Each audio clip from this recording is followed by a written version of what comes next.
Welcome to the Personal Finance for PhDs podcast, a higher education in personal finance. I'm your host, Dr. Emily Roberts. This is Season 7, Episode 9, and today I don't have a guest, but rather I'm going to tell you why and how to increase your retirement account contribution room. I'll give you a compelling compound interest example calculation that illustrates why you should start investing early in your career. I'll review the types of tax-advantaged retirement accounts you might have access to and why you should use them if you can. If you would like to increase your available contribution room in tax-advantaged retirement accounts and you are self-employed, the last part of the episode is for you.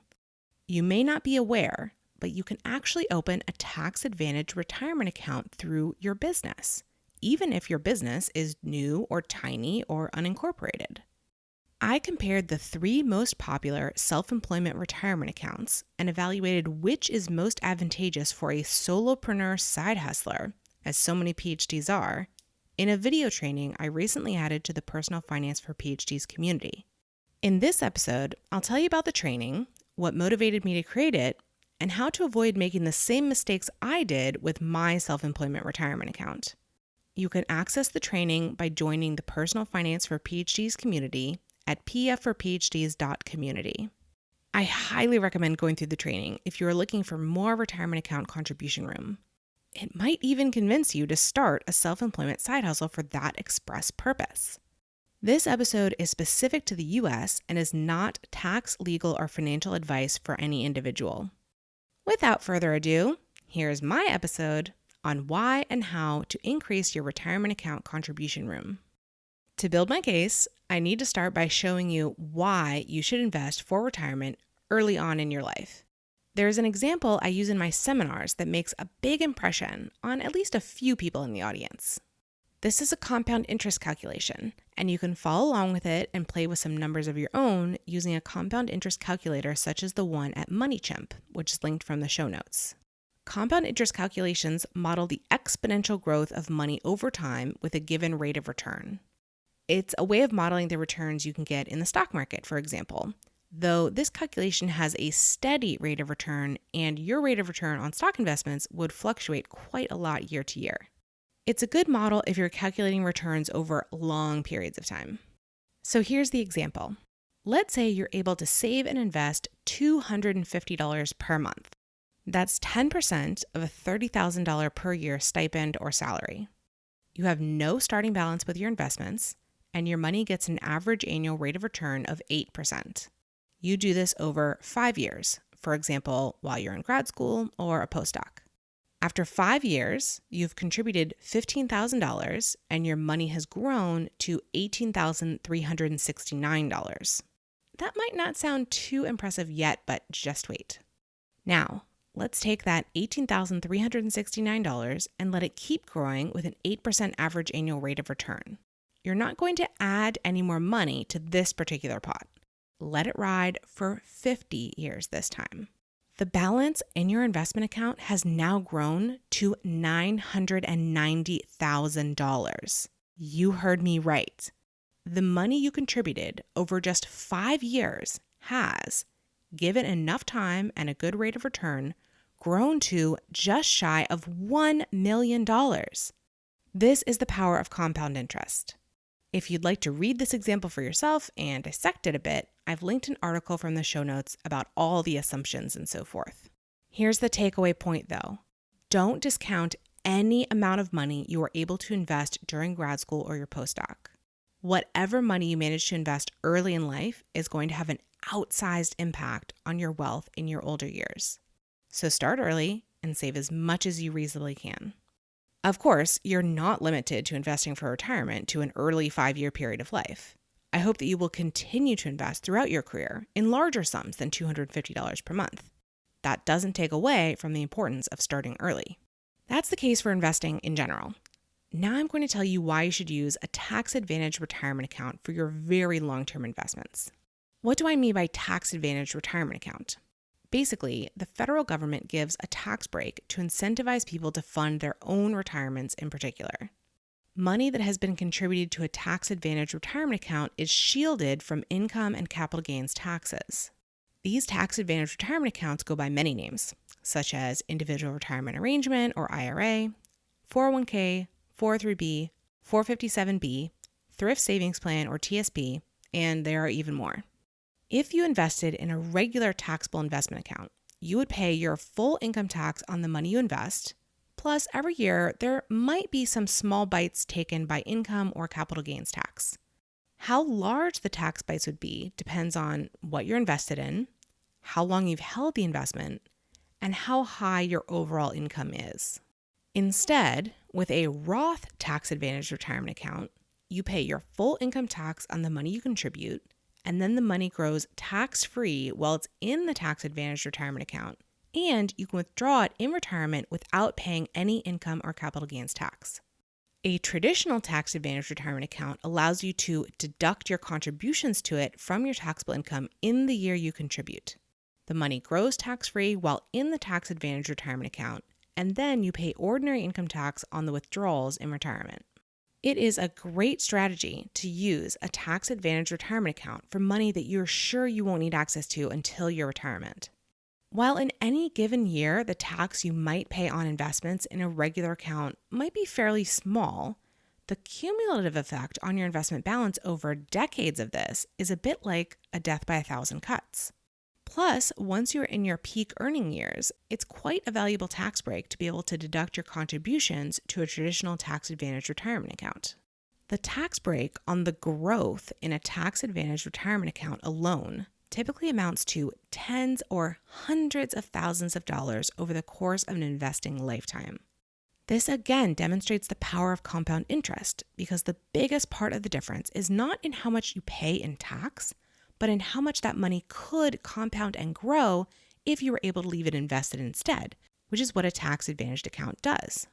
Add to your investment balance some hundreds of thousands of dollars more if you were able to use Roth and traditional tax-advantaged retirement accounts to selectively pay ordinary income tax in retirement and or your lower earning years instead of your peak earning years.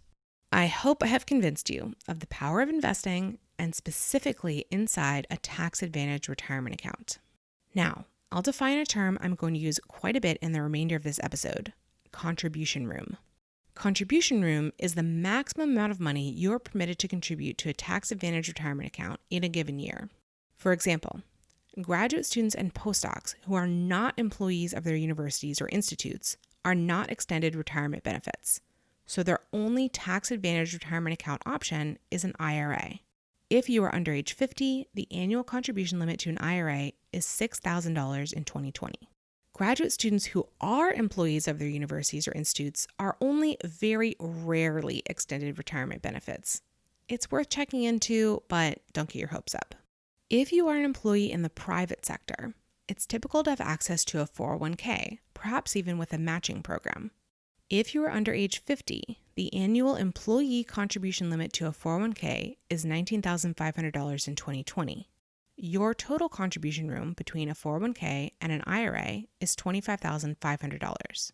If you are an employee in the nonprofit sector, such as at a university, it's typical to have access to a 403b, perhaps with a match or fixed contribution by your employer. If you are under age 50, the annual employee contribution limit to a 403b is $19,500 in 2020. You might also have access to a 457b. If you are under age 50, the annual employee contribution limit to a 457b is $19,500 in 2020. Your total contribution room between a 403b, a 457b, and an IRA is $45,000.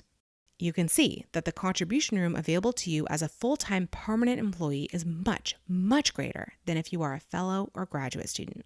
This is why there is such a focus on contributing to 401ks and similar, and less so IRAs. Now we come to the question of how to create more contribution room. Of course, you only need more contribution room if you are currently maxing out the contribution room available to you. When I was in grad school, I never maxed out my IRA. So if you are maxing out your IRA as a grad student, please hear me. You are a rock star. I am not telling you that you have to contribute more. I'm only going to show you how you can if you already want to. If you are maxing out a 401k, etc., you are also a rock star. But if you want to contribute even more to make up for lost time or hasten your retirement date, I can show you how. The specific strategy I'm teaching you today is about self-employment retirement accounts and how they can supplement your IRA, 403(b), etc. But to have a self-employment retirement account, you have to own a business. That could sound like a really fancy, complicated thing, but it definitely doesn't have to be. All I mean is that you file a Schedule C with your tax return, assuming your business is unincorporated. You might describe yourself as a freelancer, an independent contractor, a gig worker, a solopreneur, or self-employed. You know as well as I do that lots of graduate students and postdocs have side hustles to supplement their pay. And many of those, whether the person thinks about it this way or not, are businesses. Again, if you file a Schedule C with your tax return, this information is for you. If you aren't a business owner and have no plans to become one, but you know a grad student or PhD who might be interested in this strategy, please share this episode with them. I've covered the two main requirements you should check off before pursuing a self-employment retirement account. 1, that you own a business, and 2, that you want more contribution room in tax-advantaged retirement accounts. I'll tell you what motivated me to first investigate self-employment retirement accounts a few years ago. When my husband and I were in grad school, as I mentioned earlier, we never maxed out both of our IRAs. So even though I did have some self-employment income by the end of grad school, we had no need to open a self-employment retirement account. We defended in 2014, and in the year following, my husband was a postdoc employee and I had self-employment income. So we had our 2 IRAs plus access to a 403(b), and we didn't get anywhere close to maxing out that contribution room. Halfway through 2015, my husband took a job at a startup that offered a 401k. That was when our household income really jumped up. We knew we would need more contribution room than just our IRAs to meet our retirement investing goal of 20%. However, the 401k offered by my husband's job was and is really expensive. It's offered through Edward Jones and composed of American funds, both of which are notorious for charging high fees. And the company doesn't offer a match.